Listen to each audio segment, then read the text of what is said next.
Hello, welcome to Papi and Bilou's garden, and today we're on the deck where we plant our tomatoes in pots. And the reason we do this is because over the years the trees have grown around our garden and the tomatoes don't get sufficient sunshine to grow. So I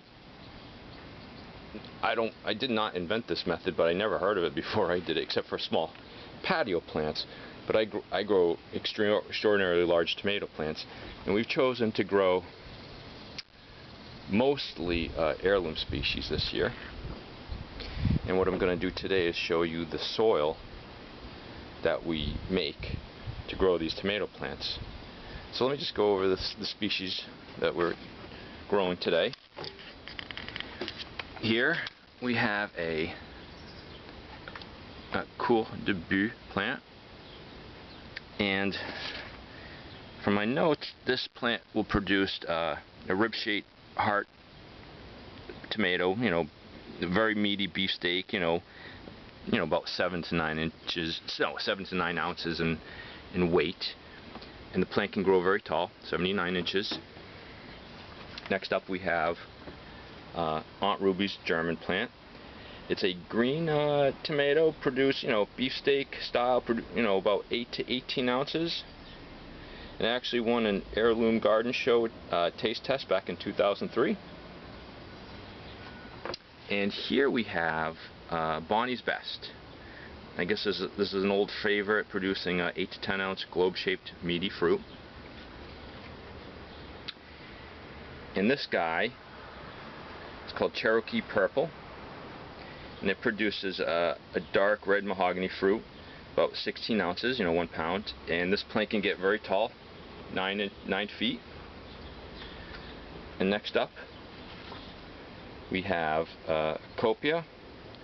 Produces large striped golden and red fruit, and about 12 to 16 ounces in size and weight. And here we have a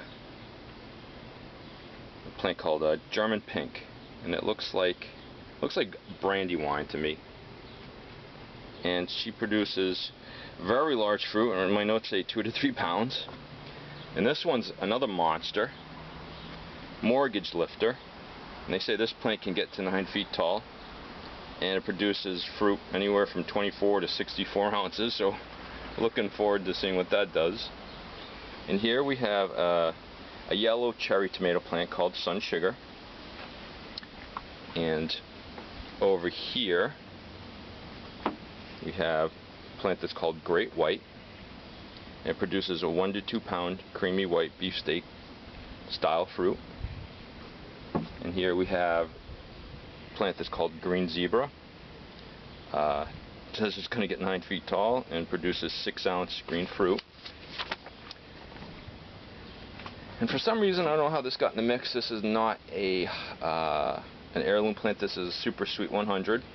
But I've planted her in the past, and we love this tomato. It produces a god-awful amount of cherry tomatoes, 100 or more, as the name says. And here we have a plant called Chocolate Cherry. And it produces a port wine colored fruit that are about 1 inch round in size. Just a couple pepper plants. And right here we have something called Arkansas Traveler, and according to the notes, it's either a 100-year-old plus heirloom from the Ozarks, or it was bred at the University of Arkansas back in 1968, producing fruit of 6 ounces. Now in contrast, we have these tomato plants that we bought at the same time. We have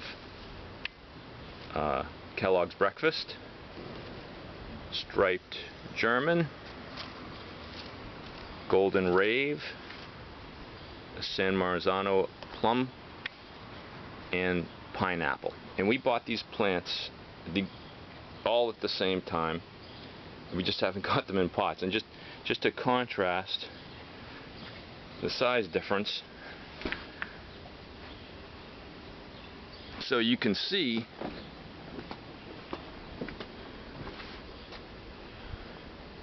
how much bigger they've gotten just being planted in pots. So that's the next step. we're going to go make the soil and get these plants planted and join their family. Alright, join me for the next segment. Okay, welcome back to Papi and Bilou's garden. Right here we are next to last year's compost pile, and this is the new one we started. We took this surrounding mesh off of this one this year. Actually, this has been here 2 years, and each year we have our compost piles. At the end of each year we remove the surrounding bin and we turn it upside down. You know, what's a good word for that? Turn over. You know, you just turn it over, because it's going to rot on the bottom the most and leave the leaves. So you want to put stuff that hasn't rotted back on the bottom and the dirt back on top. And then in the fall, before we do that, we also put extra leaves on the bottom. And so, you know, after 2 years, what you do is you get a rich humus and compost. You know, compost. And so this is the basis we use for our potted tomato plants. And what we've also done is experiment with amending it, and we've sort of settled on this product from the coast of Maine. It is a lobster compost. This is Quaddy blend, and we mix that with our own garden-made compost. And as you can see, it's after 2 years, it's really good dirt. So that's what we're gonna do. They are made of leaves and plants. Yeah, we all the leaves in the fall. Plants, all the plants. All the vegetation that we dig up Yeah. every fall. Or you can even put kitchen waste in there as well. We have separate compost piles for kitchen waste, but that goes well as well, right? Yes. So what we're gonna do is we're gonna start mixing this up, and I'll show you as we go what we're doing. So first things first, we want to start by filling this wheelbarrow a good amount of this compost.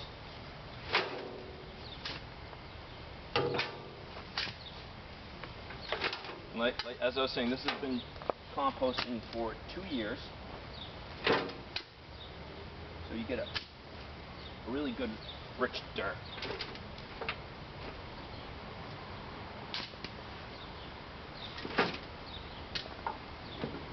Take the top.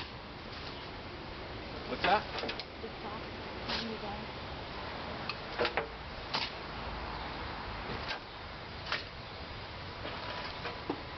And what you'll notice as you're shoveling this stuff in is you'll notice a lot of good earthworms in the mix. In the middle? Okay. Yeah.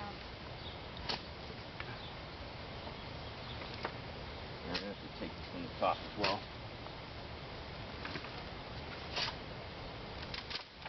Ooh. Oh, did I hit you? Yes. I'm sorry about that, Bilou. Okay, now. Okay, so we've got this filled just below level. And the next step we do, let me just check, sometimes this camera shuts off on me. Let me just check that it's still filming. Yep. What we do is we lift this bag, put it right on top, and then Bilou's going to cut it open with a little hand trowel. It works pretty good. Yeah. Use a razor blade or whatnot, but this is it works good. It's in the garden all the time. So we just separate the plastic, and then just empty that into here.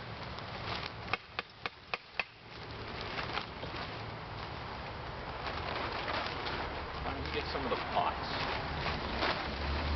Bilou's going to run and get some of the pots that we're going to plant in. So what I'll do is just spread this around, and I'm going to add more of the compost into it. Sometimes you get little bits of junk. Floss.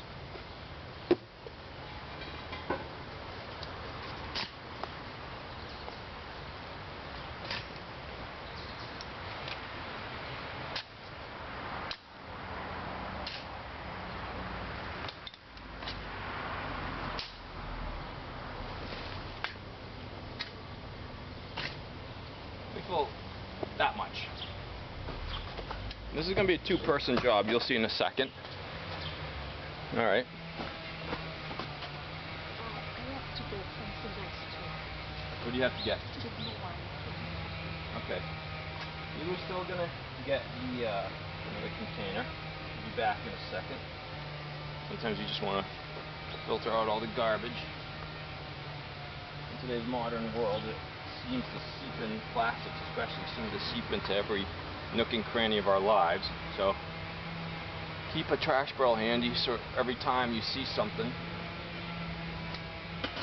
And what we want to do is we want to start circulating this dirt, trying to lift it from the bottom, get all the way to the bottom. Of course, if Bilou was here, with a piece of junk, she helps in this process as well. She's going to be here in 1 second. And then I'll just move this over this way. This process is gradually going to mix the lobster compost that we purchased with our own garden soil. So we're guaranteed to get a real good soil for our tomato plants. And you can use bags of manure as well. We've used that successfully. And do you want to help me, Bilou? Yes. You're pretty good at helping do this.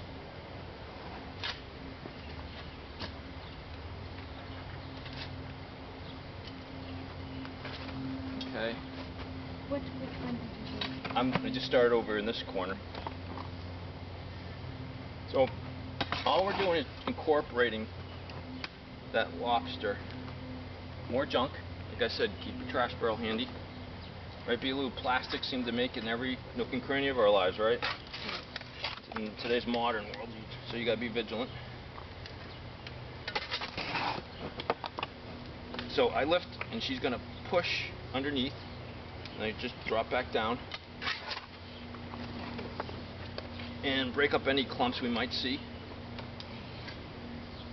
And that's basically all you do with it. Did you do that? Yeah, I started doing that, but we can go back there. So we just lift over here.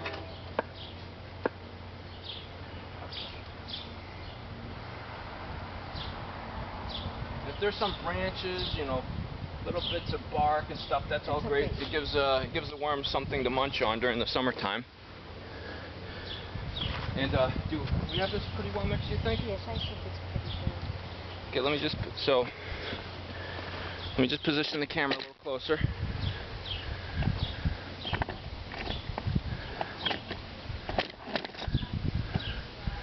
So now we're just going to start. The new compost, huh? Yeah. This compost pile. It will be ready in 2 years. In 2 years. Well, not next spring, but the spring after. Not 2018, 2019. Right. So I said earlier 2 years per compost, and you want to turn over the compost pile at year 1. Yes. Okay. So we're just going to start filling up these pots.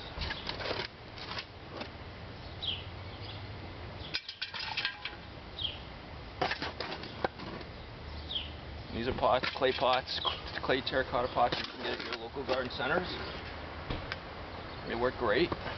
And sometimes they are less expensive than the plastic I found in some big stores. Yeah, like if you go to a Home Depot, it's less expensive. Place like that. Sometimes the plastic one, Walmart. For reason I don't understand. Okay. Oh, we forgot something. What do we forget? Oh no, these are small enough pots. Okay. So basically, that's what we do. We just fill them up, one after one, and no magic, right? This is the nourishment that your plants are going to get all year. Have we ever needed really to use chemical fertilizers when we've done this method? The only thing I use, I go next to the beach sometimes. Yeah. Okay, we are back on Papi and Bilou's patio garden, right on their deck. And just before we got here, the camera shut off on us, and rudely interrupted Bilou. And what she was saying is that the only thing she adds to these pots is the salt marsh that we collect up at the beach, just for mulching. So we're gonna show that in another episode. But we're going to plant these 3 plants right here.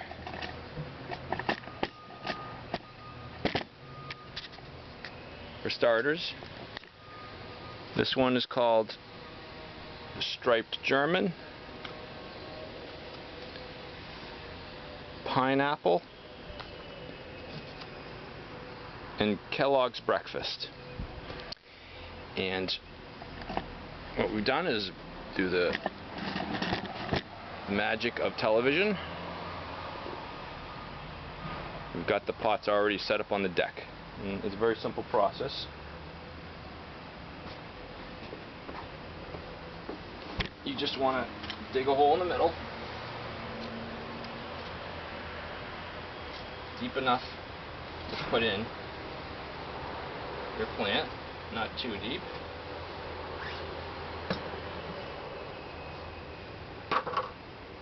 You just want to get rid of this one unhealthy leaf. Is that a good height, Bilou? You think, or a little deeper? No, that's great. Huh? You're going to have the dirt on top. Okay. And then we just stick a label into the pot, just so we know what tomato plant, because we at the end of the season we want to know which tomatoes performed well, which ones the taste, the flavor we liked, and which ones we didn't really like, right? Yes. Okay. So we're just going to repeat the process. Do you have an idea which one you're going to put? Yeah, just one of these 3. So this one will be pineapple.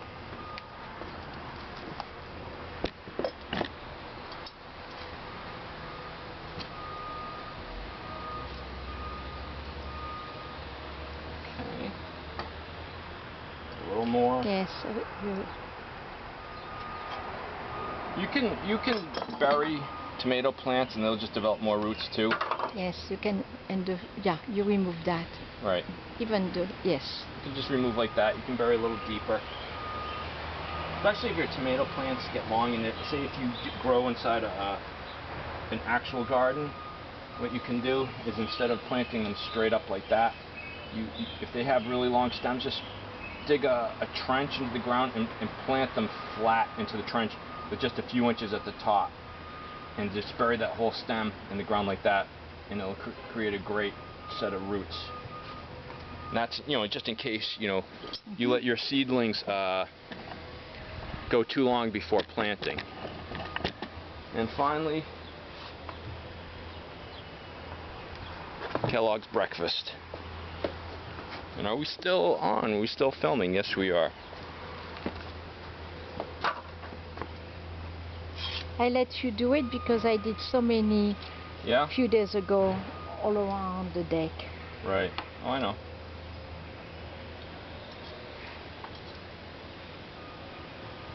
Right there. Backfill. What will happen is the dirt's going to settle too, and that'll just give it room for the salt marsh to sit on top of. And why do we like salt marsh, Bilou? Because there is a lot of nutrients.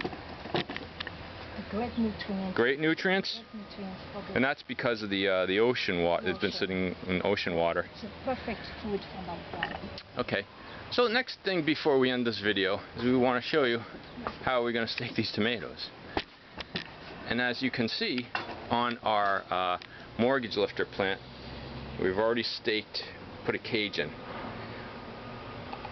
I don't know, I guess there's always been patio tomato plants, but back in the 90s, back in like the early 90s, I thought of this because we were having issues with our tomatoes and soil-borne diseases in the garden, to put them in big pots and put big cages. And I've never heard of that before up until then, so I feel like I invented it.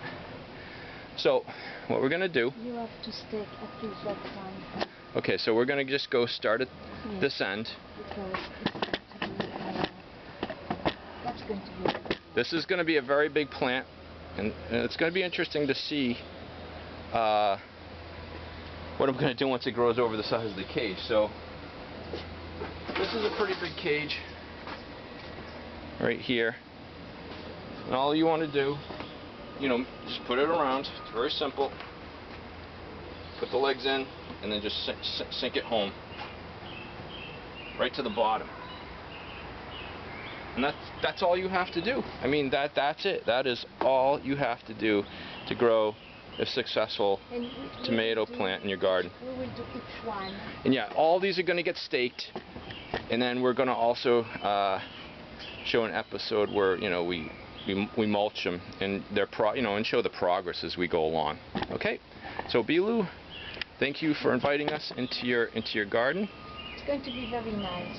Yeah. The result will be nice. And look, there's the door, right? You don't have to go far to pick your tomatoes. Okay, so And how much do tomatoes cost in the grocery store these days? a nice tomato, a nice organic tomato can be sometimes up to 80 cents. Or I thought like $1. Well, depends of the store. Yeah. I mean, it's not cheap. No. Right. And you've got plants. You've got plants like these two in the corner right here. You got German pink. You've got mortgage lifter. And quite conceivably, I've seen these plants. How many tomatoes have you seen on big plants like that in the past? A lot.